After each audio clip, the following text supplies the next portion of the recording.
السلام علیکم ورحمۃ اللہ وبرکاتہ۔ لاکھوں کروڑوں درود و سلام حضور اقدس صلی اللہ علیہ وآلہ وسلم کی بارگاہ میں، ان کی آل پر اور ان کے اصحاب پر۔ خیرکم من تعلم القرآن وعلمہ۔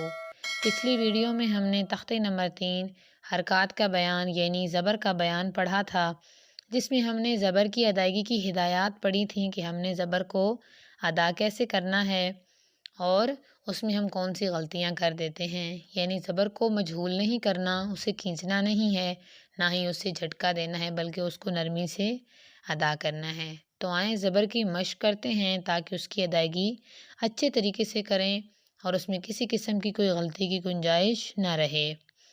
تو کیسے پڑھیں گے؟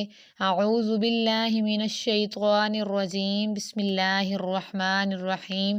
با زبر با، تا زبر تا، سا زبر سا، جیم زبر جا، حا زبر حا، خا زبر حا، دال زبر دا، زال زبر زا، را زبر را، زا زبر زا، سین زبر سا، شین زبر شا، صاد زبر صا، ضاد زبر ضا، طا زبر طا، ظا زبر ظا، عین زبر ع، غین زبر غا، فا زبر فا، قاف زبر قا، کاف زبر کا، لام زبر لا، میم زبر ما، نون زبر نا، واو زبر وا، ہا زبر ہا، حمزہ زبر آ۔